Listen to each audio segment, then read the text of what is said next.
Bienvenidos a un nuevo vídeo sobre problemas prácticos de genética forense.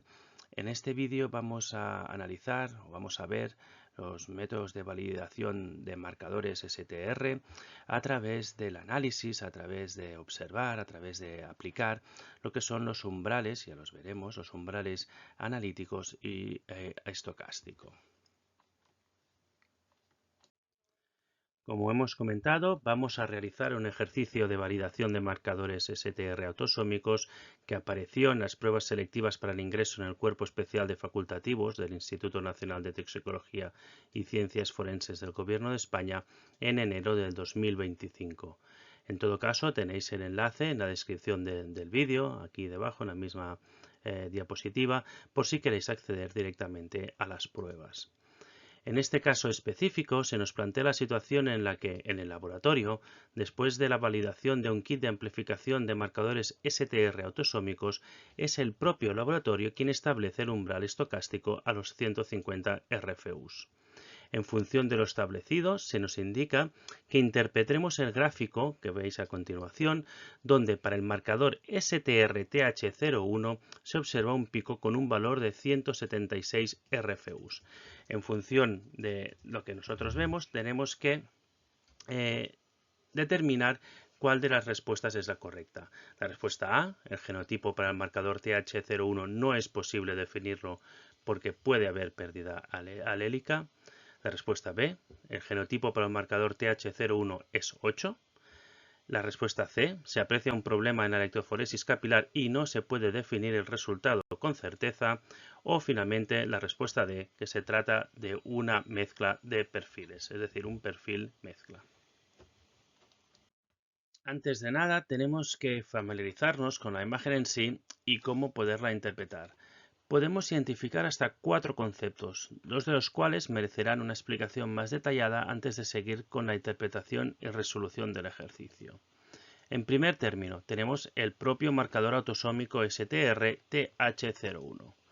El marcador TH01 es una repetición simple tetranucleótida TCAT con alelos que van desde 3 a 14 repeticiones, localizadas en el intrón 1 del gen de la tirosina hidroxilasa en 11p15.5. No es objeto del presente vídeo, pero ¿qué significa que pueda presentar de 3 a 14 repeticiones? Simplemente que encontraremos un alelo 3 que consistirá en 3 repeticiones TCAT, un alelo 4 que consistirá en 4 repeticiones y así sucesivamente hasta un alelo 14 que consistirá en 14 repeticiones.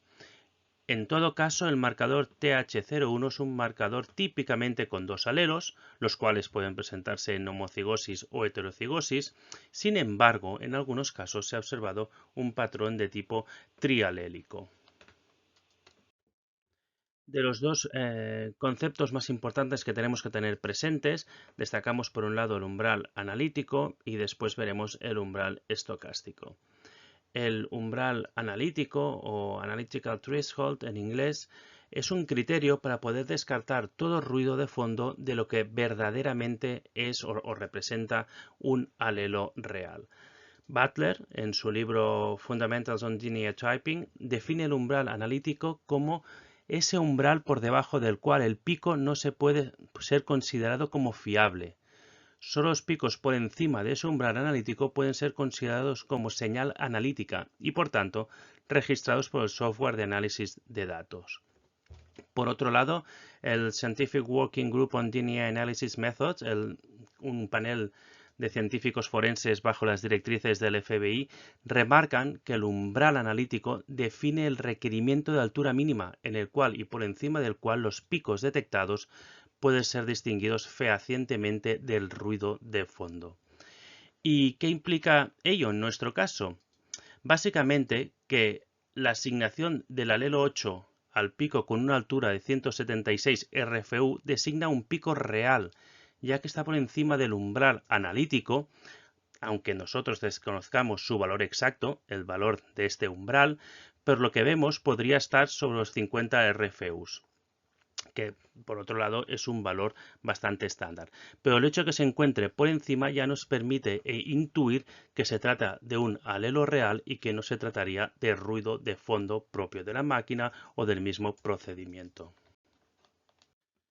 Como comentábamos, para el segundo concepto importante a tener presente o conocer es el concepto de umbral estocástico. Sin embargo, para determinación de un alelo real, no solo tenemos el umbral analítico que acabamos de ver, el cual nos permite diferenciar lo que es ruido de fondo de lo que es un señal alélico, sino que también disponemos de un segundo umbral, este umbral estocástico. El umbral estocástico se define como aquel umbral a partir del cual se puede considerar que hay una baja probabilidad que un segundo alelo en heterocigosis no haya sufrido un proceso de dropout a consecuencia de varios factores, entre que destacan principalmente una cantidad escasa de ADN en la muestra, que suele ser el caso más frecuente, una baja calidad del material genético de la muestra, por ejemplo, una muestra de tipo degradada, o por la presencia de estos inhibidores. El concepto de dropout, que es esta pérdida alélica, estocástica, por facto que estamos perdiendo un alelo, no lo estamos viendo, aunque realmente existe, hace referencia a esta desaparición, o mejor dicho, esta no detección de alelos reales. Se trataría de un error de tipo 2 o un error beta en estadística. Por lo tanto, por debajo de este umbral estocástico, se considera que la presencia de un solo alelo en perfiles únicos podría ser en realidad un falso homocigoto donde se ha perdido el alelo acompañante. Finalmente, el último concepto a analizar es el propio alelo 8. Tenemos un pico real, entre comillas, de 176 RFUs en el marcador TH01, obtenido durante la electroforesis capilar, al que se le ha asignado el alelo 8. No observamos ningún otro pico tan elevado. De hecho, el resto de picos que sobresalen, los tenéis marcados con flechas en la imagen, no solo no llegan al umbral estocástico, establecido en 150 RFUs por el mismo laboratorio, como hemos visto anteriormente, sino que ni sobrepasan el umbral analítico. Desconocemos el valor de este umbral analítico, normalmente a veces se sitúan sobre 50 tradicionalmente, pero en todo caso no lo sobrepasan estos picos, de manera que no nos consideraríamos como alelos reales, como veremos más adelante. Muy bien, vistos los conceptos básicos para la interpretación del ejercicio y resolución, vamos a la resolución en sí del ejercicio práctico, descartando inicialmente las respuestas más obvias para al final quedarnos con la respuesta que consideramos que es la correcta. Vamos a centrarnos inicialmente en la tercera respuesta, la que afirma que se aprecia un problema en la heteroforesis capilar y no se puede definir el resultado con certeza. Nos centraremos en esta, la tercera, no empezaremos ni por la primera ni la segunda, para poderla descartar rápidamente. No ha habido ningún problema con la electroforesis capilar. Es cierto que no disponemos de la información sobre si ha corrido bien los láderes o los controles positivos o negativos, pero vemos que efectivamente hay un pico real por encima de umbral analítico e incluso por estocástico, al cual será asignado el alelo 8. De manera que todo ha funcionado bien y tenemos que asumir que el alelo 8 es correcto y que la electroforesis capilar ha funcionado correctamente. De manera que, obviamente, nuestra respuesta o nuestra conclusión es que descartamos la respuesta C. La respuesta C es incorrecta. A continuación, vamos a analizar la respuesta D, la que afirma que se trata de una mezcla de perfiles. A simple vista ya se ve que claramente se trata de un perfil único y que no hay mezcla de perfiles. Para poder identificar una mezcla tendríamos que detectar como mínimo 3 alelos que hubiesen sobrepasado el umbral analítico.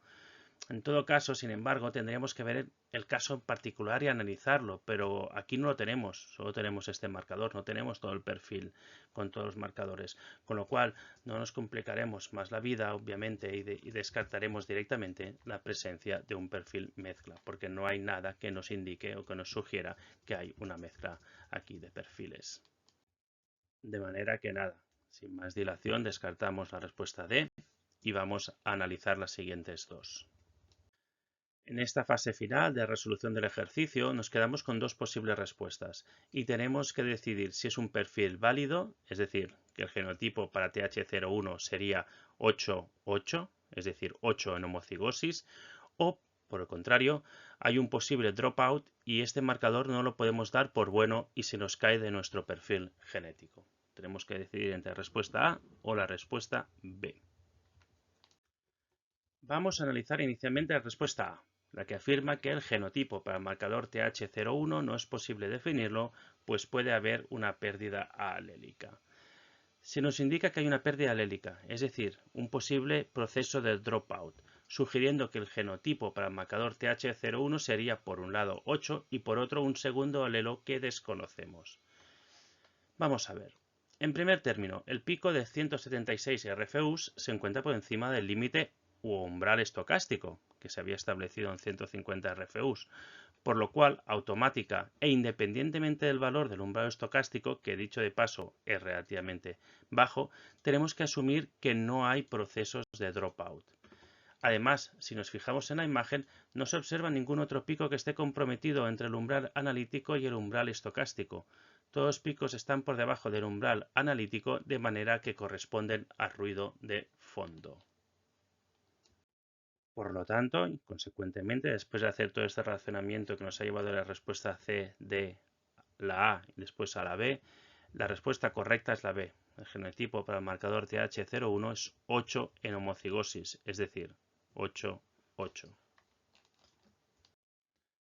Finalmente, para aquellos que queráis profundizar más, sobre todo en la resolución de ejercicios, recomendaros la bibliografía que habéis encontrado a lo largo del vídeo, específicamente o más sería más importante el libro de Butler, donde encontraréis muchos de los criterios que aquí se han comentado, o incluso la guía de interpretación para análisis de STR autosómicos. Aparte tenéis un par de artículos donde podéis ver el marcador TH01 en más profundidad. Y hasta aquí la resolución de este ejercicio. En el futuro iremos colgando más vídeos sobre resolución de perfiles mezcla y otros ejercicios de análisis de genética forense. Si queréis estar al día o queréis saber cuándo lo colgaremos, podéis suscribiros al canal y así sabréis en qué momento los colgamos.